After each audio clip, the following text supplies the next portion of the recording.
And we welcome you to another installment of the JC and Morgan podcast. He is JC Shurburtt of 24/7 Sports. I am Mike Morgan of ESPN and the SEC Network. We got lots to get to.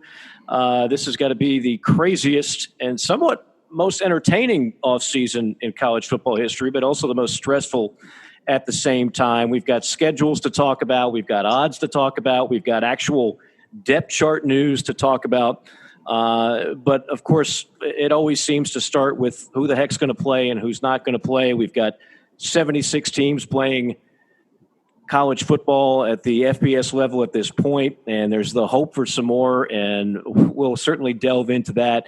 And joining us this week on the guest line to help us delve into that and many other issues, a guy who's been doing it for quite some time, former player at the University of Florida under one Steve Spurrier. And then, of course, you know him from Sports Illustrated and now The Athletic. He is Andy Staples. Andy, how are you, sir? I'm doing good, Mike. How you doing? We're doing fine. I guess like everybody else we've had on, from Tim Brando to beat writers to everybody in between, I start off with a question that I kind of know the answer to, but I'm curious your angle on, and that is, what has this been like for you personally covering the off season? It's been wild. I was talking about this with somebody yesterday. You know, the stories that keep coming down the pipe, and it feels like every single day they keep coming. I remember, doing daily radio and a 3-hour show every day, and how June and July could just drag and be super boring, and you had to end up talking about movies or TV shows or whatever just to keep the show going. One of the things that has happened in the last 2 months would give you a week of shows in the summer. And it feels like you're getting one of those every 2 hours. I mean, we're taping this on Wednesday. On Tuesday, the President of the United States called the commissioner of the Big Ten to ask him if they could get to play in a little sooner. I mean, that's the type of thing we're dealing with. And then, you had the opt-outs at LSU. You had 10 opt-outs at UCF. And just wild swings in the news that are not something we've ever seen before in an off season. Yeah, we haven't had to dip into what's your favorite sports movie of all time this summer, which is refreshing. No. Really, really refreshing. I know, unlike the NFL, which seems to have like 10,000 people that cover the sport, college football has always been kind of a tight niche community, and I'm talking about you guys on a national level. It's the same 5-6 guys, all very talented. I know you obviously cover the same events. You walk in the same circles. In some cases, you work for the same publications. I consider you like the Paul Rudd of college football beat reporters. By that, I mean, everybody likes Andy Staples. Like, you watch a Paul Rudd movie and the girls all want to marry him. The guys all want to play golf with him, drink a beer with him. There's not a whole lot of controversy with Paul Rudd. People don't hate Paul Rudd. I can't say the same this summer for a number of the people that do what you do. Fairly or unfairly, as you know, there has been a major backlash to the way this whole story has been covered. So with that in mind, I don't agree with the notion that many of the people we're talking about are rooting for no season. But it's pretty clear to me that many, without equivocation, believe there should not be football in the fall. And everything they write and everything they tweet is through the prism of, this is what I believe and this is the tone I'm going to issue. It's almost like a blind spot. They don't even realize it in some cases that that's the way they're reporting it. Have you found yourself in an awkward position trying to cover this story on a purely football level? You can't cover it on a purely football level. It's a political story because everything comes back to how you feel. And, we politicized a virus. It starts that way. It starts with, we as a society, we're stupid enough to politicize a virus. So basically anything you say about the virus is a statement of, this is what I believe politically. And the problem with that, as a result, relates to covering college football is you have to make statements about whether they should play college football or whether they're going to play college. And therefore, you're now making what early on against the season. It wasn't, we're all rooting. Like, I've never once rooted against it. At first, everybody wants football to be played. But I'm with you. There are differences of opinion among us about whether it should be played right now or not. I am of the opinion that if you feel safe, if the players and coaches feel safe, if you're testing a lot, if your government says, hey, you can have these folks together to play a game, then play the game. Our response to this has been different than other states have. We've been open longer, life. Andy, turn your head to the left. Different than life for some different person. You're breaking up a little bit there. If maybe turn just turn your head to 2 degrees to the left and 3 degrees downward. Maybe we'll hear that better. Well, can you hear me now? Yeah. It's great. Okay. All right. Go ahead, JC. Yeah, I was just going to say that to your point, you're right. I mean, I just to kind of repeat what you said for the audience in case it did break up a little bit, we did as a society stupidly politicize a virus, and I think people on both sides did it. Everything is seen through that prism now, and it's funny because you watch social media, and it's almost like, you can see the people that believe a certain way. You get on their Twitter and you see what they're tweeting about politically, and it's one way or it's the other. It's either they're mask up, tweeting anti-Trump things, anti-this, anti-that, or you go over there and they're no mask and you're not going to take away my freedom and MAGA and all that. And you're absolutely right about it, and it's unfortunately bled into this. And I tend to agree with what was said yesterday from the Big Ten office or wherever it came out of that meeting, which was a political meeting, that playing football should not have been a political issue. And just like you said, the virus shouldn't have either. And we're talking about not playing football because of the virus. Therefore, the entire thing, in my opinion, is sort of unfortunate. It is. But the thing is, it's now extremely political. I mean, what's interesting is both sides seem to think that they can score some points here with undecided voters, which I'm not even sure that such a thing exists. But by deciding who's to blame for the Big Ten not playing football, because you had the Democrats ran a commercial saying, showing empty Michigan Stadium, saying, this is Donald Trump's fault that they're not playing Big Ten football. And of course, Donald Trump is going to respond to that by saying, no, it's the Democrats' fault that they're not playing football. They're the ones who decided to vote to postpone it. So, I understand why both parties are doing this. I mean, there's 4 pretty key swing states in the Big Ten footprint, so it makes sense why it's happening. Yeah, it just sucks for those of us trying to deliver the news to you of whether somebody's going to play or not, like whether they're going to have games or not. And I'm driving, and you can probably hear I'm driving right now. I'm driving to Hattiesburg, Mississippi. It's Wednesday as we speak. There is a game scheduled for Thursday night, South Alabama, Southern Miss. It is one of the first 2 FBS games of the year. It's the first FBS on FBS game of the season. And I'm pretty excited to get to see a football game. I'll be honest with you guys. I watched the entirety of Central Arkansas Austin Peay the other night. The entirety. I loved it. Every second of it. And it was a brutal football game to watch, but I was just so happy to be watching one. I think we're all there with you, and I really don't care. If for some reason the Big Ten did wind up playing in the fall, I don't care about giving anybody credit, including our president. If it doesn't happen, I don't care about blaming anybody, including our president. I do know one person who will take a lot of blame if the Big Ten doesn't play, and that is, of course, first-year Commissioner Kevin Warren, and he's been in the news much like the Big Ten has been. I started off with a long-winded question, so this is going to be the shortest question you hear throughout the day. Andy Staples, Big Ten fiasco, your thoughts?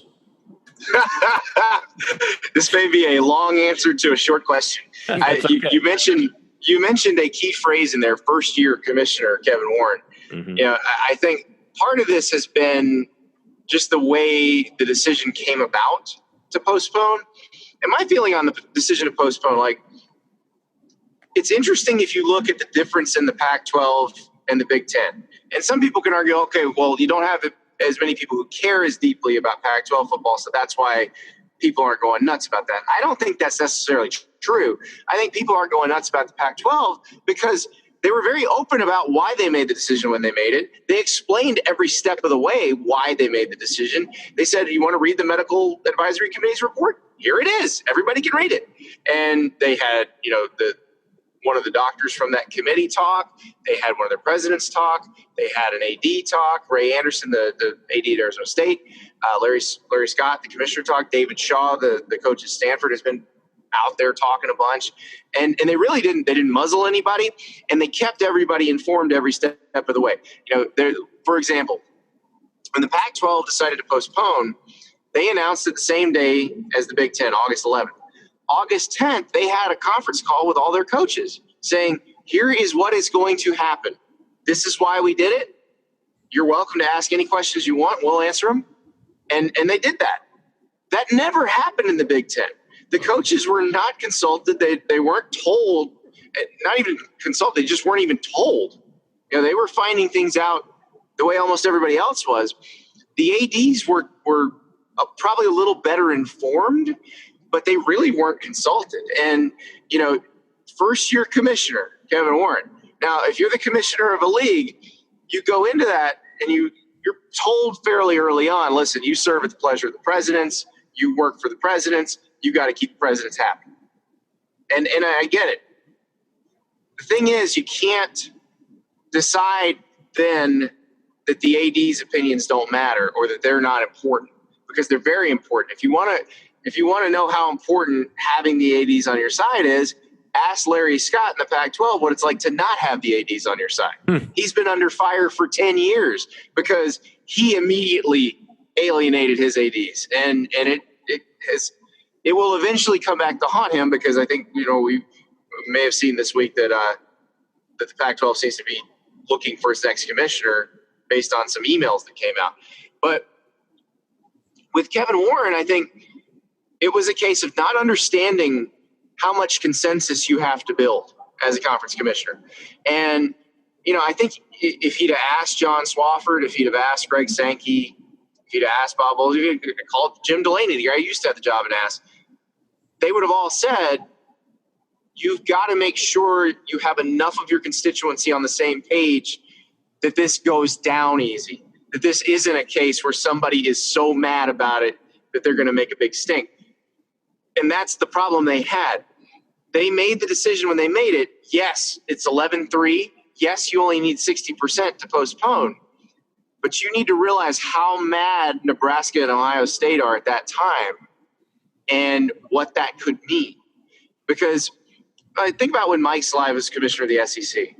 There were a whole lot of 12-0 or 14-0 votes, depending on how many members they had at the time. They didn't all start out that way. They built a consensus till it got to the point where the vote may have actually been 11-3, but he'd made sure he had enough support built up to go, listen, this is what's going to happen. So before we go out there and talk to everybody, we're going to all be on the same page. That never happened in the Big Ten this time, and you saw how ugly it can get. Yeah, just one other thing on that from me. What I've seen is, and I went over this last time on the podcast, I'm not trying to pile on Kevin Warren. He's got enough heat as it is. But when you look at the commissioners, I actually did like a case study, and I learned a lot. I knew the background of Greg Sankey, and I knew the background of John Swofford. Honestly, I didn't know the entire story behind Larry Scott, and I didn't know that much at all about Kevin Warren. Well, the thing that's glaring off the resumes on both those guys, you have one that came from the WTA, the Women's Tennis Association, another guy who spent most of his time as an attorney before working with the Vikings, but neither of which had experiences in college athletics, either for in the administration of a particular school or for a conference. And all those other guys, including Bob Bowlesby of the Big 12, paid their dues many, many years learning under sacred cows in college athletics. So their opinion does carry weight. When people say, well, it's all about the school presidents anyway, Kevin Warren shouldn't be blamed for this. I guarantee you Greg Sankey commands the attention of all the ADs and the presidents when he speaks on what they should do as a game plan. I'm not so sure Kevin Warren has that yet. Well, and I think if you put someone who, because college sports is a really unique ecosystem. It's just different than pro sports. Yes, it's all involving sports. It's all involving money, media rights deals, all that stuff. All that stuff's the same. What's different is the way it's governed. And I don't mean governed by the NCAA. I mean, when you have a coalition of public and private universities, the Big Ten is 13 public, 1 private university, you're dealing with the governments of all those states. You know, that university president is beholden to the governor of the state who decides who's going to be on the board of regents in the state.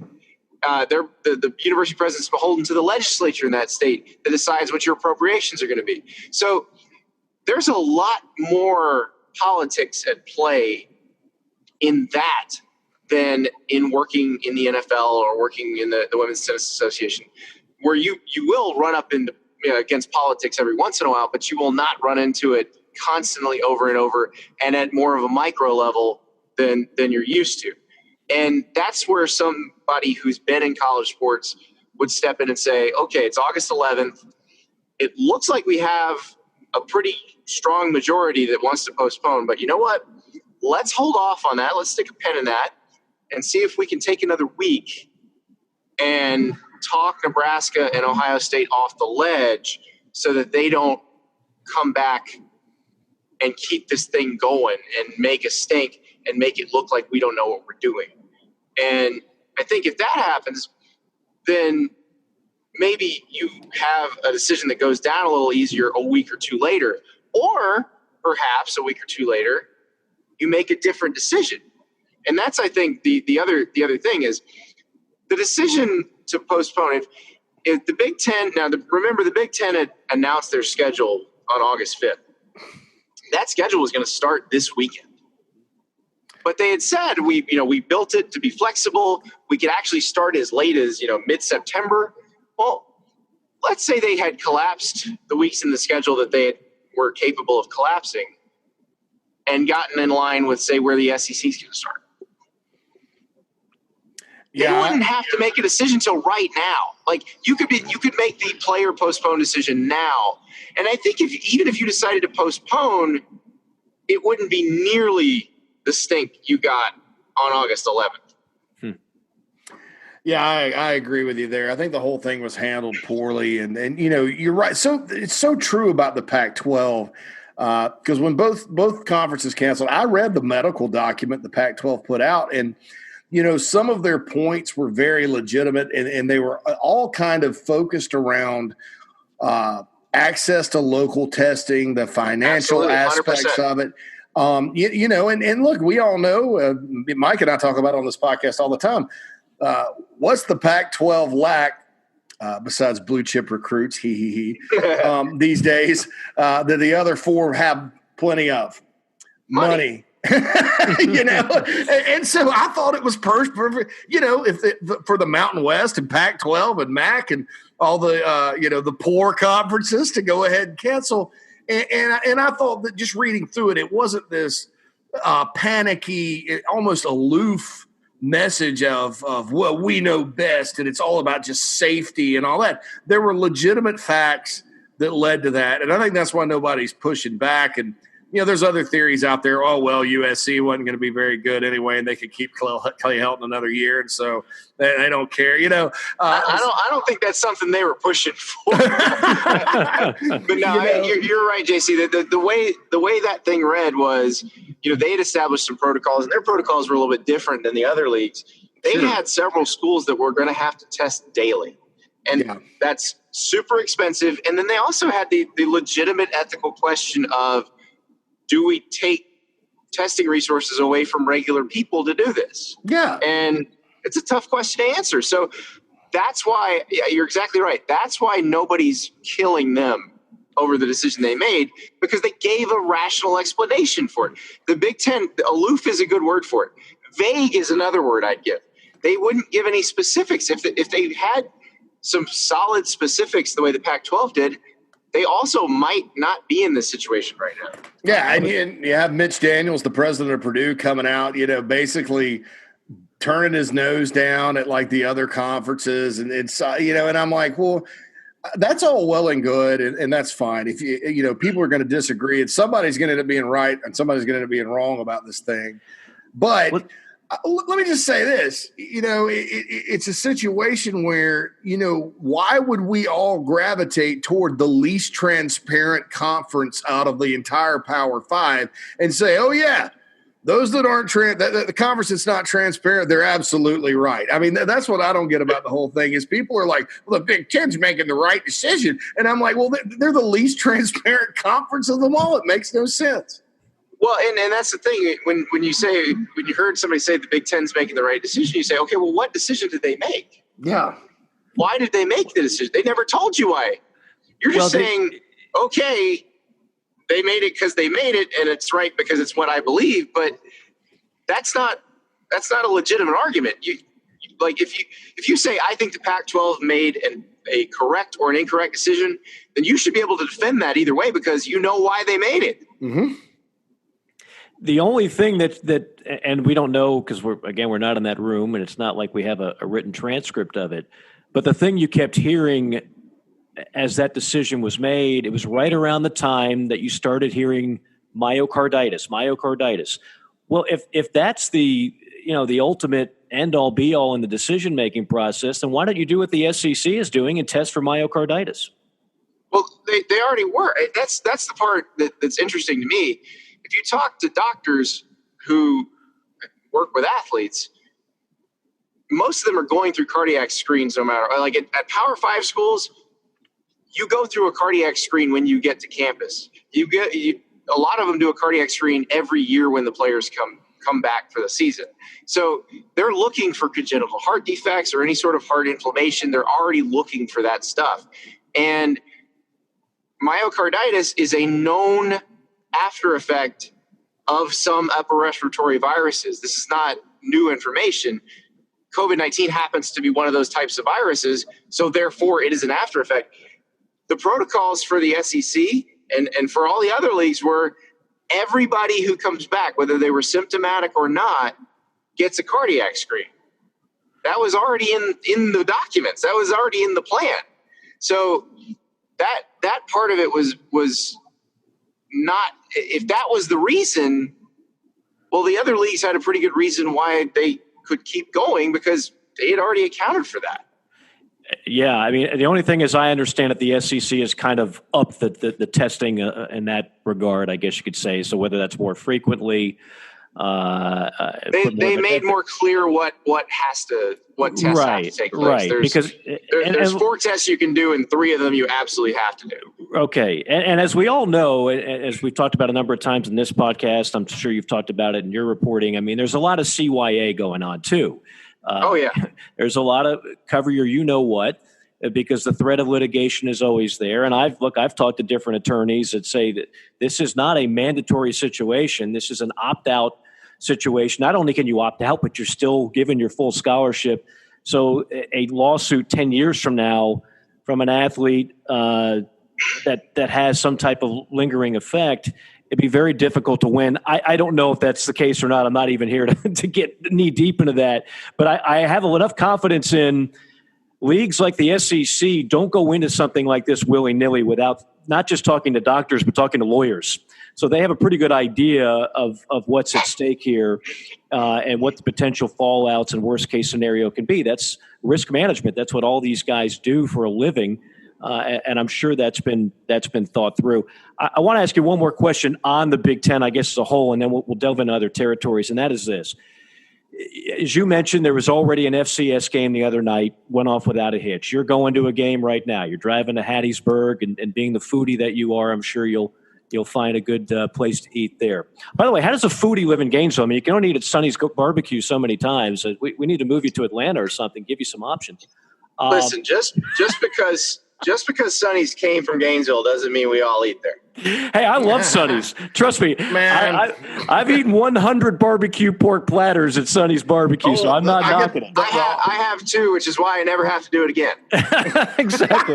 The crinkle cut fries alone are worth it, I think. That's right. Like Sonny's. That's right. I'm a big Sonny's guy. I dip them in the hot sauce instead of ketchup, but that's just me. So my final question on this, though, is with all this going on, and we all know there's going to be hiccups and there's going to be positive tests and there's going to be players that can't participate, and we hope that that's the worst of it, but we don't know. But if this thing goes on as planned, and we do have an SEC, ACC, Big 12 champion, and we do have an actual 4-team college football playoff without the Big 10 in it and Pac-12, can we even overstate how crippling this could be, at least for the next couple of years, for those two leagues? It would not be good. It'd be tough in terms of recruiting because you're going to have you already have the coaches in the three leagues that are 3 Power 5 leagues that are playing, telling recruits, well, obviously we care more about football than they do. And what's a coach from the Big Ten supposed to say about that? We care more about your safety than they do, I guess. I mean, I guess you could say that. But the problem is these same coaches have been pushing to play. So it's not like the kids aren't stupid. They're going to go, but coach, aren't you saying you should play? Right. So aren't you telling us to still practice? Yeah. So it's a pretty impossible situation for those coaches in terms of recruiting. And I think if the season goes off for the ACC and the Big 12 and the SEC without, with minimal hitches and they get it done, I think the Big 10 and the Pac-12 need to find a way to play before those seasons end. Because if you're going to try to start playing after they end, I think it's going to be hard. I think you're going to have more people wanting to opt out and go, I'm going to play the real season next fall. Mm-hmm. Like it's going to be tricky. They had to do the deal where even if you play, it doesn't hurt your eligibility. And that wasn't just for the Big 10 and the Pac-12. That's for all of them.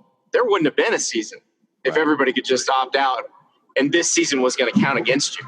So they were smart to do that. They incentivized opting in, which was a smart thing for them to do.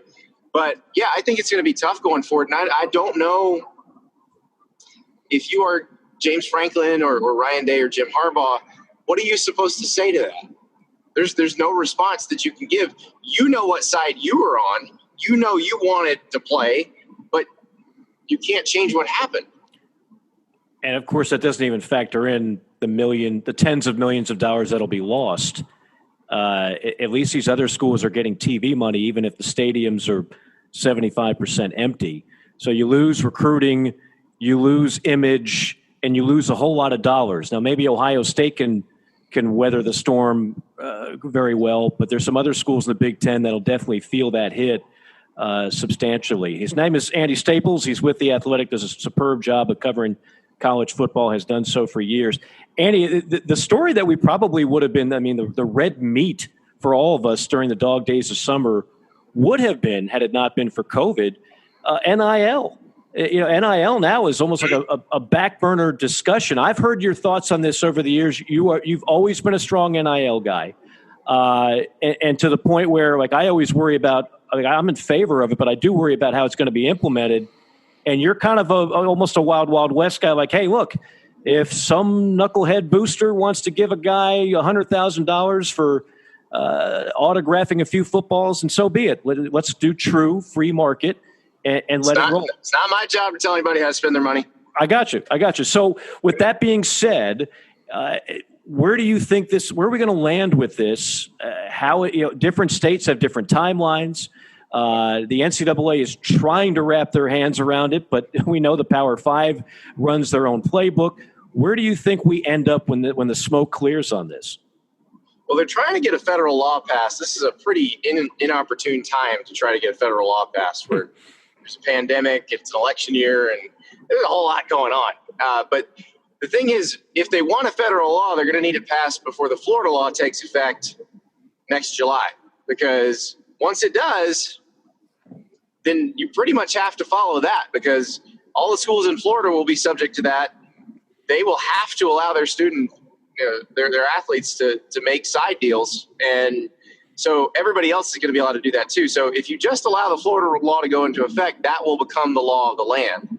And I think, it's one of those things where they've tried to put what they call guardrails on it, and that's what they want out of a federal law. Is they want it to be where it wouldn't be used to induce recruits. Well, it will be used to induce recruits. I mean, the thing is, you can't stop that, and nor should you try. Like, who cares?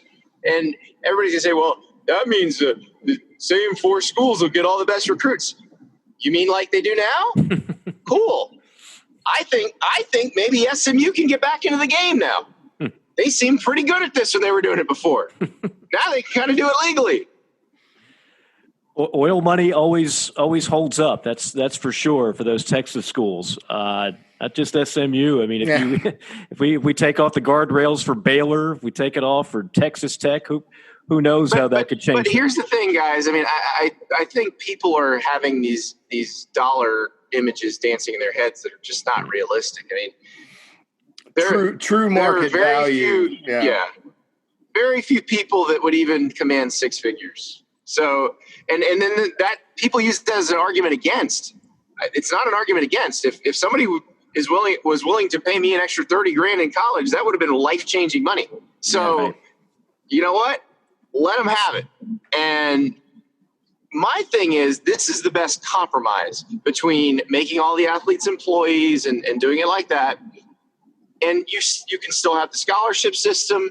You can still fulfill your Title IX obligations. There's no Title IX issue with the NIL stuff because everybody has the same opportunity. And I would argue that there are going to be some athletes in the non-revenue sports that do really well off of this, probably better than some of the people in the revenue sports. I mean, I give people the example of Florida State had a soccer player last year named Dania Castellanos.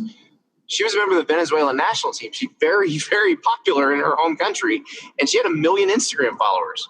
Well, anybody, doesn't matter what you do, if you have 1 million Instagram followers, somebody will offer you, $7,500 to $10,000 per post to advertise something. That's just how it works. And so there are going to be some athletes who are savvy and who build their social media brand, and not necessarily football or men's basketball players who end up making bank off this thing. I'm excited from the standpoint of anything that gets the facade that recruiting is on the up and up and players aren't getting paid under the table and AAU coaches aren't corrupt. Right. If we can just go, look, here it is. Here's what we're actually giving this kid to come to our school and to play here. I'm in favor of that. I'm tired of the charades. I'm tired of the games. So, and I think most people feel that way. I think you go back and read coverage from the 90s, people are like clutching pearls over $500 payments. But it's really hard to clutch your pearls over a kid getting $500 when his coach is making $7.5 million. Right. So I just think society's views on this have changed. Now, I've been writing that this should happen. Like, I remember the first time I wrote about this, what is going to happen in 2021, I wrote about it in 2011 and said, this is what should happen. And people thought I had lost my mind. And now people are like, yeah, sure, that sounds perfectly reasonable. Because I just think society's views on that have evolved. I agree, and the numbers are more astronomical than ever. By the way, you don't get enough credit. I think you should put it back out on Twitter or something. I heard you on satellite radio once, not that long ago. Maybe it was last year on Sirius XM. You had almost like a guidebook on how coaches and teams programs cheat, and it was brilliant. I was listening to it. I was like, this really isn't that hard. Like, anybody can do this. Well, I wrote a column called "Cheating for Dummies" back in the day about explaining how to get away with it, and how, because it was right when Oregon had been caught paying Will Lyles, who was kind of one of those Texas recruit handler guys. They'd been paying him as a quote unquote recruiting service, and so I thought it was pretty funny because, I mean, they basically wrote him a check. Who writes? And I said it was like when Jerry Springer wrote a hooker a check. So I mean, it's not complicated, and it usually ends with always pay cash and burner phones and all that other stuff. If I lose you guys, I know everybody says they're going through a tunnel. I am literally going through a tunnel under Mobile Bay. So wow. If I lose you, that's why. That's all right, Andy. Way to paint the picture. Well, hopefully we'll hear the final couple questions that we have for you, either in tunnel or out of tunnel. He is Andy Staples of The Athletic, joining us here on the JC and Morgan podcast. Final few minutes with Mr. Staples, who is heading to Hattiesburg for the first FBS college football game of the year. Andy, if you are still with us, any thoughts at all on the TV schedules that were announced, at least in part, yesterday? Well, I like it. I mean, Masters going into to Alabama LSU. How do you beat that? You can't. That's a southern weekend right there, man. That's a southern weekend. It's going to be interesting. Well, and your double header of well, I guess there's I guess they have an hour in between, but we all know how long those 3:30 games can go. But the double header of Georgia at Alabama, LSU at Florida is pretty hard to beat. Yeah. Yeah. And the SEC replaces the Big Ten in the noon ESPN window. So again, when we talk about how it hurts the Big Ten, I mean, it's in a multiple of ways. Where's my Purdue Northwestern game? I know. You don't get it. You're not going to get that Illinois, Wisconsin early kick. And we all bad example, JC. Illinois, Wisconsin was awesome last year. It actually was. I was actually in the state of Illinois watching it amongst mostly Badger fans outside of Chicago, and I was, Wisconsin's going to kill them or whatever. And sure enough, the Illini made a stellar comeback. The Fighting Lubbies. Lovie Smith actually had a couple of games like that. He did. And people were all kind of making a joke at the expense of what that matchup sometimes looks like. But the fact of the matter is, it falls game day. We know how popular that is. And not everybody is there with a remote control at 12:01 p.m. on Saturday to change the channel if they don't like that. So it just stays on in a lot of homes, a lot of bars, a lot of restaurants. That's a pretty good window for the Big Ten, has been for the years, and now you lose it to the SEC. So that one more just thing that's a casualty of all this for that league. Wrapping things up with Andy Staples, got to give you a food question on the way out. Now, again, you're a foodie. You got your favorite spots in all these college towns. Let's talk about the two cities JC and I are in right now. First of all, JC's up there in the Windy City in Chicago. I know you don't cover a ton of Northwestern games, but I'm sure you've been there a bunch of times. There's a bunch of good restaurants. That's not far from Northwestern. So I had to do I covered Loyola Chicago's run through the NCAA tournament. Just by dumb luck. I happened to be assigned to the sites they wound up going to. But then a year later, before the season started, I went back and met up with Sister Jean again and talked to Porter Moser, their coach, and did a story. And so there is a Korean wing place right by Loyola Chicago, which is probably it's 4 miles south of Evanston. It's not far, but it is it's called Doc and DAK. It's spelled like Dak Prescott, but it's called Doc. And it is this spicy, sweet, like you would want to. They're not smothered in sauce. They're just sort of. It just sort of lingers there, but you would bathe in this sauce. It is so good. The wings are double fried and they're crispy on the outside, juicy on the inside. They're so good. If you can get, I know Chicago is a massive city with terrible traffic, but if you happen to be over in that neighborhood, you got. I will take you. Nice. I will take you up on that. JC will not shy away from Korean wings or any wings. Or any. Well, I'm a little funny about my wings, as is Can't Mike. Be fatty. Can't be fatty. But if you'll be fine. You'll be fine here. The double fried gets me, and then the sauce too is and be careful. Be careful on your quantities because they do whole wings. So it's the drum and the flapper. That's a Chicago thing I've noticed because we went to get wings. My first visit up here, we went downtown to get wings, and they brought they got it out of a bucket of Kentucky Fried Chicken. I was like, I wasn't used to that. I was like, whoa, and it was explained to me that in Chicago, that's how wings come. That's how they do. All right, how about Atlanta? Please don't say Fat Mats. Give me something non-touristy. give me something real. Hey, listen, Fat Mats has some of the best Brunswick stew on earth, and their Brunswick stew is a little bit different than everybody else's. So I realize it's one of those, it's been there, it's a tourist trap, blah, blah, blah. Still have good Brunswick stew. But if I'm getting barbecue in Atlanta, I'm doing Heirloom Market up by the Braves Stadium or Beast Cracklin' Barbecue, which their main restaurant unfortunately burned down, but they've reopened in that Kroger on Ponce. Not that Kroger on Ponce, because that Kroger on Ponce has been torn down, but the newer one. Yeah. And Beast Cracklin' is great. It's a guy who his first restaurant was in Savannah, and it did really well. And I think it's still going in Savannah, but he came to Atlanta.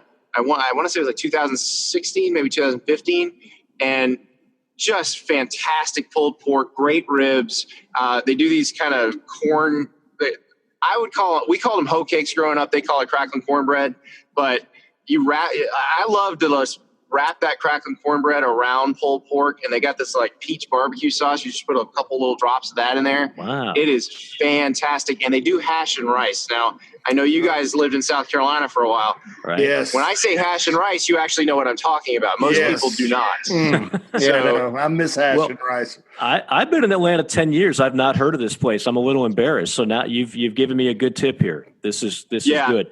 We're gonna do. Let me give you one more wings one, sure. since I'm sending you to Ponce anyway. Okay. In Ponce City Market, there's a place called Monero. It's a Mexican place, but they have incredible grilled wings. They grill them over charcoal. They come out and they throw them in a brown paper bag, and then they put Valentina hot sauce in the bag and shake it up and dump it out into a bowl in front of you, and they are spectacular. That is all. We got to get you on the Food Network, for crying out loud. You missed your calling. This is good stuff. I read all of Andy's food stuff, and I read most of his football stuff too. But the food stuff, football stuff you can kind of take or leave. I'm like the food stuff's like serious. I don't think I've ever tried anything that he's written about that steered me wrong. Well, the football stuff's been depressing here for all of us of late. Yeah, so I'd rather hear more about good barbecue.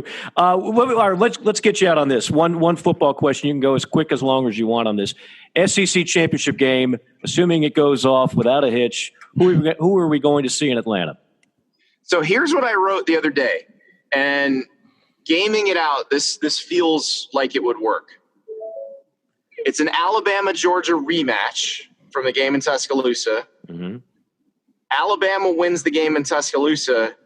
Georgia wins the game in Atlanta, and they both make the playoff. Kind of like 2017, except it could end up like a best of 3 series. Yes, that's intriguing. That's intriguing. We need a second and 26. A best of 3. I wouldn't mind seeing that this year. That wouldn't be that would be the ultimate send off for 2020. And then the college football season was decided by really a best of 3 series between Alabama and Georgia. The rubber match between Jamie Newman and the Bulldogs and Mac Jones, I guess. Mac Jones, man, roll tide. Woo! So you're banking on Georgia beating Florida and Jacksonville then?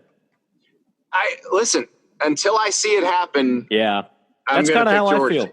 Until I see it happen, I'm with. I think Dan Mullen's done a tremendous job in a limited amount of time. He's been fantastic, but the issue is Georgia has a bigger talent stockpile, and now that they're retooling the offense, we had a Todd Monken mention earlier when we were talking about Southern Miss, but I'm interested to see what he does because he's been a bit of a chameleon as far as a coordinator. He gets hired at Oklahoma State to take over for what Dana Holgorsen had done the year before and runs it really well, runs that air raid really well. And then, he was doing his own thing with Nick Mullins at Southern Miss. And so I just think there's definitely a chance that Georgia's offense takes a big step forward. Maybe not like LSU last year, because I'm not sure we're ever going to see a step forward quite like that, but a big step forward. And when you combine that with the kind of defense they've been playing, that's a pretty tough team to beat. I'm on record. I think Kirby's going to stop telling his OCs to try to win like Alabama did in 2009. I mean, he's going to let them open up a little bit. He's going to let them win like Alabama did in 2014. Exactly. I'm skeptical, guys. I'll be honest. I like Todd Monken. I think a lot of the pro-style stuff he did, they're going to implement. I think they'll be more like Jim Chaney than any kind of air raid, and I don't know if Newman fits that. But Georgia, to me, is good enough on defense to where they're going to be. They may not need to open it up like LSU did last year. They may can still win with their defense. I mean, that's that's my take on Georgia right now. And I'm still thinking about it because they're always an enigma to me, and I'm still kind of working my way through that. See, I feel like they're very similar to LSU 2011 through 2018, where this is the year we're going to open it up on offense, and then they really don't. But the defense is still good and carries them to a pretty good season. Elite defense this year at Georgia. I think best in the country. Good. I mean, they have too much. There's too much talent. I mean, and it's and they can sustain injuries too. Yeah. Yeah, and still have Dan Lanning, and because I don't think they're going to be able to keep him much longer if he keeps doing this. Yeah. Okay, so you haven't made it to Hattiesburg yet. How about a surprise team? Whew, that's the hardest thing to figure out is who's going to have enough players at the end of the season to be the surprise. But I'll give you one, and it's weird that I'm saying this is surprising. I don't know if this has to be just SEC or I'm going to another league. I think Florida State's going to be good this year. I think Florida State has really good players on defense. They've got, potentially, and we'll see what Marvin Wilson winds up being, but if he plays really well, he might wind up a first rounder. If Josh Kando plays well, he is a first rounder. And then they've got, Jaden Lars Woodby back there, and it's just a lot of really good pieces on that defense. Their offense has been a mess. Their offensive line has been bad for years, and I understand that. But I like the coaching staff they brought in. We did a look at James Blackman, and he hasn't been nearly as bad as people think. He's been running for his life a lot, which is not his fault. But he's actually pretty good throwing under pressure. Yeah. Given everything that's happened. Yeah. So, I mean, that's the thing. I think Mike Norvell's first year at Florida State could be pretty good. I think they hired the right guy. I know it's been a bumpy offseason for him, but I think they hired the right guy. I was very impressed with what he did at Memphis for sure. Been very impressed with your work over the years, Andy. For those that have not already signed up with The Athletic, it's very reasonable. It's very good writing with a lot of good folks. It's the Wall Street Journal of sports reporting, in my opinion. And Andy Staples is the Paul Rudd of college football guys. You can't not like this guy. He has the very good high Q rating. Paul Rudd's in the new Ghostbusters movie too. Well, there you go. Yeah, is he Peter Venkman? No, he's just a different character. This is about Venkman's grandchildren. Oh, so yeah, go look at the trailer. Go look at the trailer. If you liked Ghostbusters, go look at the trailer. That's all I can't. Andy, I can't get this guy to watch Last Chance U, but he's going to break down the Ghostbusters 4 movie. This last season of Last Chance U will break your heart. Man. Oh, that's a tough watch. Yeah, it is. It definitely took a step back. I think it's the last football one. I think they're going to basketball now. So. Well, it's just, I mean, your heart goes out to some of those kids. And it's interesting though, because watching stuff like that makes you appreciate what, these guys are, you watch these guys playing and you figure out what they're playing for, what they're trying to overcome. And so the fact that a lot of these guys are going to get a chance to play this year, I'm glad. I'm glad they're going to get that chance. I am too. That's one of the things I've said about Last Chance U. It puts in perspective how many kids out there would kill to get a scholarship to play college football, regardless of NIL or anything else. But at least this year we're going to have some football, and we hope it'll go off without a hitch. And if it does, we'll try to have you back on because really enjoy the work you do. Enjoy the time that we'll have in Hattiesburg, and we'll try to talk to you down the road. Safe travels, my friend. All right, gentlemen. See you. Take care, Andy. Andy Staples of The Athletic. Great stuff from him. We went extremely long, but I thought it was extremely good. So I'll tell you what we'll do. We'll take a quick timeout. We'll come back with more. JC and I have a lot of things to cover that we actually did not get to with our friend Andy Staples. More of the JC and Morgan podcast in just a moment. And welcome back, JC and Morgan, with you here on a early September installment. You realize if this was the regular season pre-pandemic schedule, we'd be talking about Ohio State and Oregon. We'd be talking about some huge games, not too far off in the distance. But obviously, not the case, but we do have some great games that we're going to get to. College football is officially underway. Andy Staples talking about that and many other things. And again, I really thank Andy for the time. I was joking with him about the Paul Rudd situation because do you know anybody on planet Earth that hates Paul Rudd or really just finds him objectionable? I used to. Really? You hated Paul Rudd? I wasn't a big Paul Rudd guy. Well, I'm not saying you got to be a fan, but did you ever say, God, I hate that Paul Rudd guy? He just rubs me the wrong way. Nobody hates him. It's like Aerosmith, Nobody hates Aerosmith, but nobody, like some people aren't Aerosmith fans or whatever. Yeah. But Paul is just like I don't think he's ever said a bad word about anybody. He's not confrontational. He's not controversial. He's just kind of got a thing. He might not think he's a great actor. That's all in the beauty in the eye of the beholder. And every woman I've ever met, they all just they fawn over Paul Rudd. Like that's the guy that they want to marry at some point in time. I'm pretty sure he's already spoken for. But if you want to give it your best shot, not that I'm promoting home wrecking, but you got to do what you got to do sometimes. But what made me think of that too is because I cover all these. I follow all these guys, right? Some of them, most of them are really smart and good at what they do. But in this climate, as Andy mentioned, this thing went political from the start, and that's undeniable. That doesn't mean your coverage of it has to be seen through a political lens, and some of these guys just can't help it. And I mentioned a couple of guys. I try not to call out guys, but I'm not here to get into like a Twitter war or something like that. I was reading this earlier today and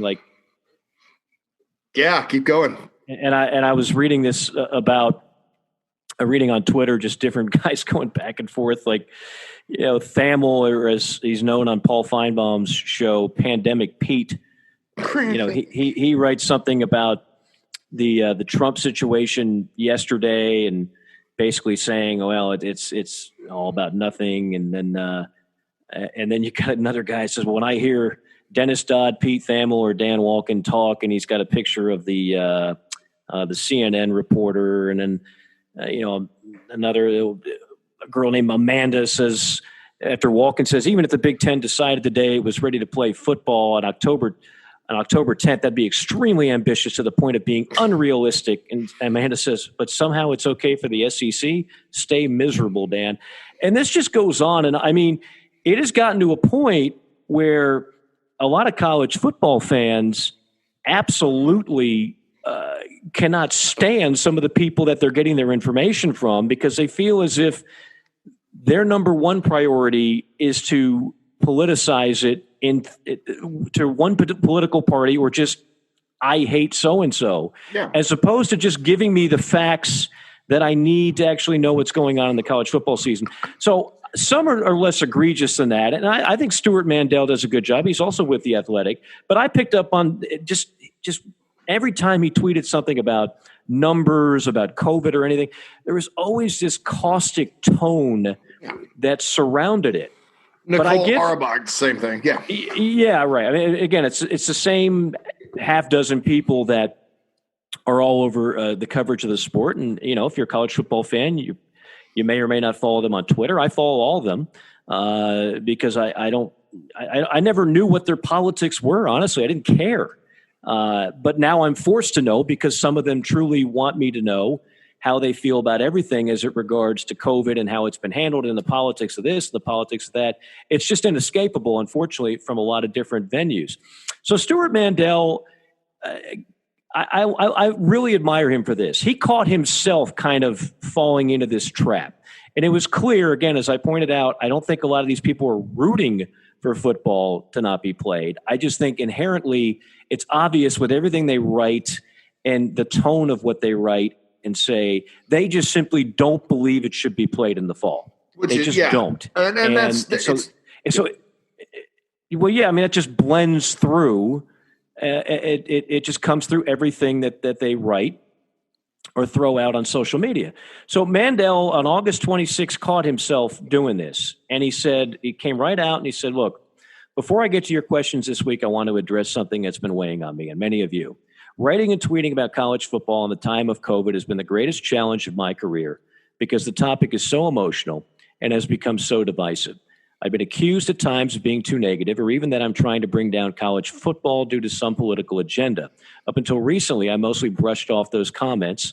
Once in a while, I would snap back. But over the last couple of weeks, the tenor intensified, both for myself and my readers and followers. I've caught myself on a few occasions having to delete tweets that were just plain condescending. That is a great word, and many of the tweets from the same people that you know, extremely condescending. They're smarter than you are. You're idiots, or you lean one way politically, so therefore you're ignorant. On Monday, after the preseason AP poll came out, I published a seemingly fun and innocuous piece making quote-unquote predictions on how the now canceled marquee September matchups would have transpired. The comments sections quickly deteriorated into angry readers blaming me for the cancellations, and those comments getting lots of thumbs ups. It was time to stage a self-intervention. I actually really appreciated that. Look, we could all go back and critique ourselves sometimes. For us announcers, JC, we're told to go back, even though you get tired of hearing yourself talk, you don't want to do it, to go back and watch yourself and critique yourself. Ask yourself what you could have done better with this moment or that moment. Well, writers, I'm sure, are the same way. And Stewart not only did it, but I don't want to say he issued an apology, but he shared it with his audience. So I thought that was key. And again, it goes back to, I'm not paranoid when I say this. There are a lot of the writers that follow the sport that just, it's that kind of stuff. It's condescending. It's very slanted. And so much of it is, I don't think we should be playing football in the fall. And I'm going to report every story, every stat, every angle from the standpoint and the viewpoint that I think it's a mistake for any of these players, teams, coaches to be participating during the fall. Well, now that the football has started in the fall, some have changed their tune. Others are just waiting for something bad to happen. And as I always say, that column of doom is already written.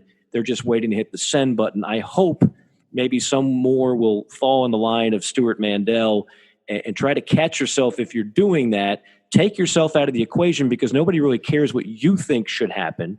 We just want, as consumers of college football, facts and where we are and what is going to happen, not what you think should happen. And look, ultimately, we're all in the entertainment business. College football is entertainment. It is a business, though, and it is something that actually does impact people's lives, including the lives of those who are sort of, I don't even want to say reformers. I think people that have a certain far-fetched political view to where they don't allow themselves to accept college football as it is.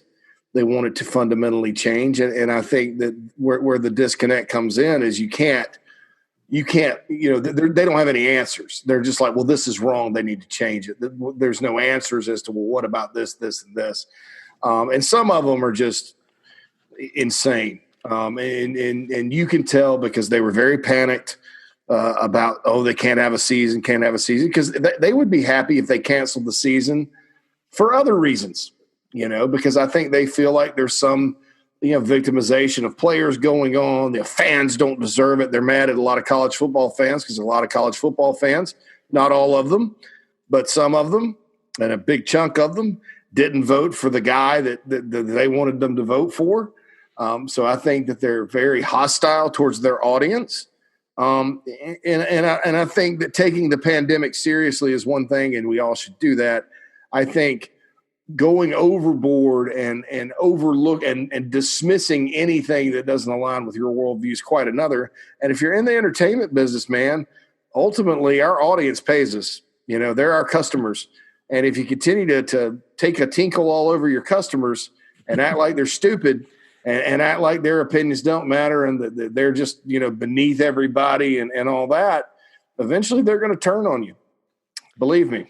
Yeah, no question. And I'll leave you. There's one other, and I didn't even know who this was until I saw in the same kind of chain. This is from Aaron Torres of Fox Sports Radio. He says, this was yesterday, the number of people who were paid to cover college football who were more mad the president got involved with the Big Ten than happy that the Big Ten might actually be playing football this fall is truly staggering to me.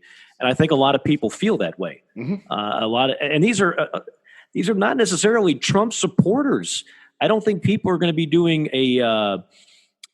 throwing bouquets at Donald Trump necessarily if the Big Ten all of a sudden does an about face. They were already thinking, boy, we might have screwed this one up.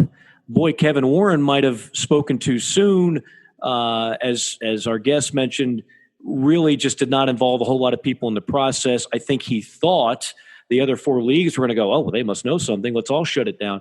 But you already had the lawsuit with Nebraska. You already had a lot of momentum to at least reconsider playing.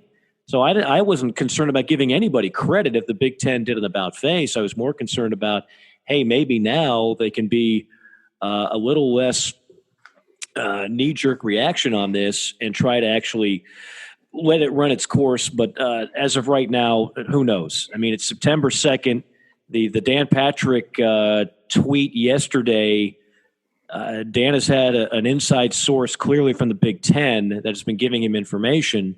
It's pretty hard to walk this back now, although Dan did a little bit today on his show saying, well, I did say if they get the medical advice. Look, you quoted October 10th, and you made it sound like there was going to be Big Ten football in the fall.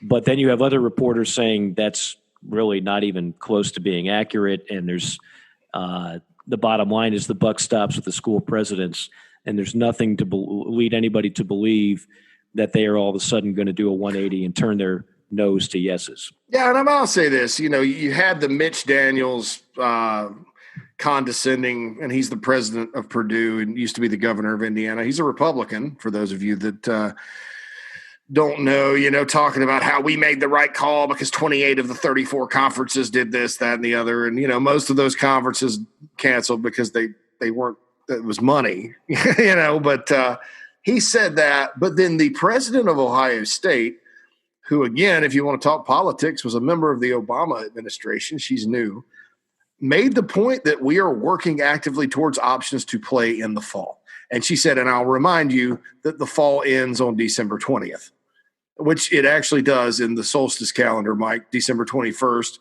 is the first day of winter. So she was actually correct with that. But, so everybody can speculate about what these presidents say. And obviously some of these guys have sources. You could just hear the conversation. Hey, could you believe this crap? Can you believe Trump? Well, they're not really going to play, are they? And then the source on the other is like, because they believe the same thing. Oh, no, man, there's no way. Well, I think there's something to it because Dan Patrick was right about the Big Ten shutting it down. Up until he almost called the schools that were going to that voted against. He almost called the vote. He was off by 1 with Ohio State. So that's number one. Number two, everything else I've read is speculation about how the presidents are going to feel.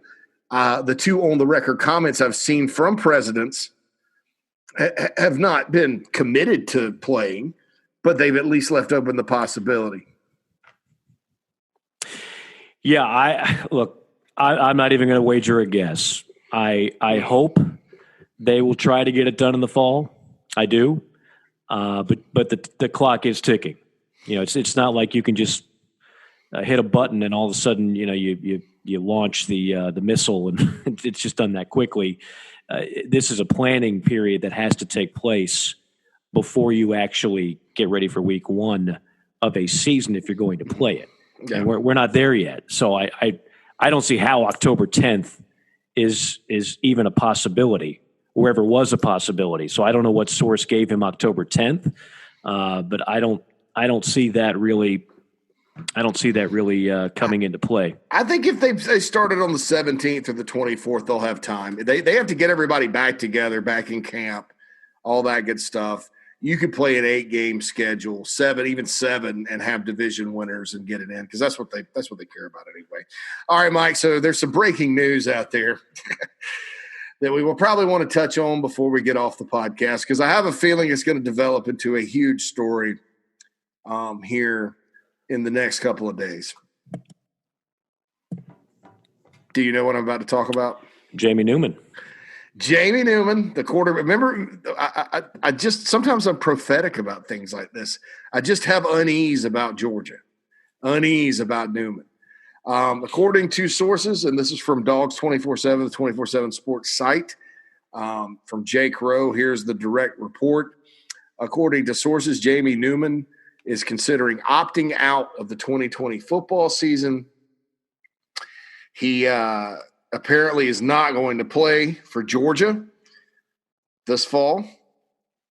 And they're going to keep everybody updated, yada, yada, yada. That's surprising to me. It is, because unlike Jamar Chase of LSU, who's got enough tape to be a first rounder tomorrow, I don't know if Newman does. We all know he's a physical specimen who had moments at Wake, but I guarantee you there's a lot of scouts out there that were like, okay, now I want to see what you do in the SEC. Let me see a little more on this guy. So that is a little surprising to me too. If again, this is just speculation right now. Yeah, it's a report per sources that and these guys, I'll say this, I wouldn't bring it up, but these guys are really, really connected to everything at UGA. Mm-hmm. And so I tend to believe that that's the way things are heading right now. But without them going and reporting, Jamie Newman definitely will opt out. I'm not going to say it's a done deal. I think this is a big deal because now you got to turn to JT Daniels or you got to turn to a true freshman if you're Georgia. And so that could be really interesting if that happens. And of course, I mean, some people before the injury thought JT Daniels had an outside chance of winning the job anyway. But that was before the injury. Yeah, I thought JT Daniels was coming out of high school, Mike. He's one that graduated high school a year early. Had he not, he was the number one prospect in the country the following year. I mean, the kid was really, really good, and he got hurt at USC. And he's still not cleared for contact. And so I don't know, and yes, it's starting to get on Twitter. Matt Miller of NFL Draft stick out.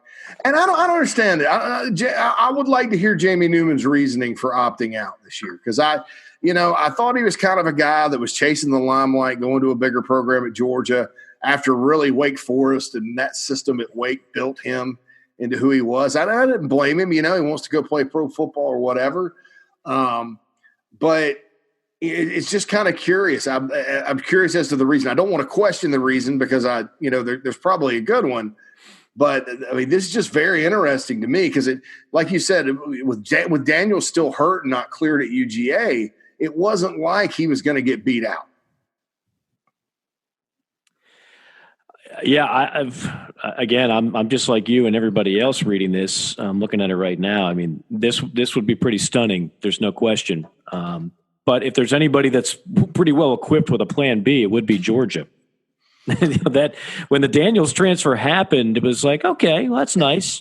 Maybe he has to wait another year to get his turn, but boy, what a great guy to have in the stable. But I mean, right off the bat, Daniels could have started for the majority of college football programs in the country. So it's not like you're dealing with somebody who's raw or ungifted. No, you just got to get him healthy. And the game one, deal, they go to Arkansas first game. But then, boy, they've got Auburn, and it gets real for Georgia really quick this year. But, like I said earlier, I think Georgia's defense is the best in the country, and I think that's going to keep them in most games. And even if they don't light up the scoreboard this year like they normally don't, I still think they're going to be in it. And I think that there's going to be games they're going to be able to win, including against Alabama, Florida, whoever's on the schedule, just because that defense is so elite. And I do think from a play calling standpoint, Mike, there's a difference between not having the hosses on offense and being a bad play caller. And Georgia didn't have quite the hosses at receiver last year, but there were some bad play calling. There were some games they should have stayed on the ground and they went to the air, and vice versa. I think that what you have with Monken is a return to the play calling that makes sense, like they had under Jim Chaney, who I still think really does a good job, and who I don't understand why they were happy to see him go. And so I think at least it's going to make sense. So quarterback's the most important position on the field. I was intrigued to see this, but if it happens and it ends up being Daniels or whoever, I still don't know that this torpedoes Georgia's season Right. just because of how elite that defense is. Right. And again, I know it's been a while, but you could make the case Daniels, what he's done has been against greater competition. Now, if you look at some of the biggest games that Newman had last year at Wake, they weren't all great. No, I mean, Clemson destroyed them. I mean, it was, and part of that's that system, but, I was curious about this, so we'll see what happens. But certainly, he's opting out. It doesn't say he's transferring or, going. Maybe he goes to the pros, whatever. I know the NFL did like him. He's 6'4", 230. So he's a big kid that fits the specs. So looks the part. There's no doubt about that. We'll see what happens there. And then this is going to be interesting with all the opt-outs at LSU. And now you have the big time, the starting quarterback at a favorite opting out. For the next, 24 days, are we going to see agents and people get into the ears of some of these guys at some of these bigger programs, Mike?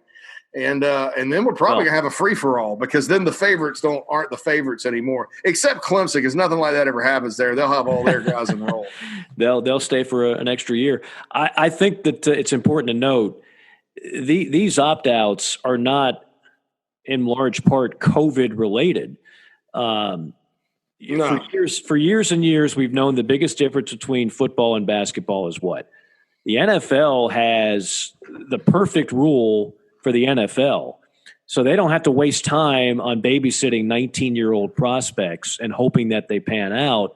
They get grown men that have already been 3 years into college before they're able to declare for the draft, right?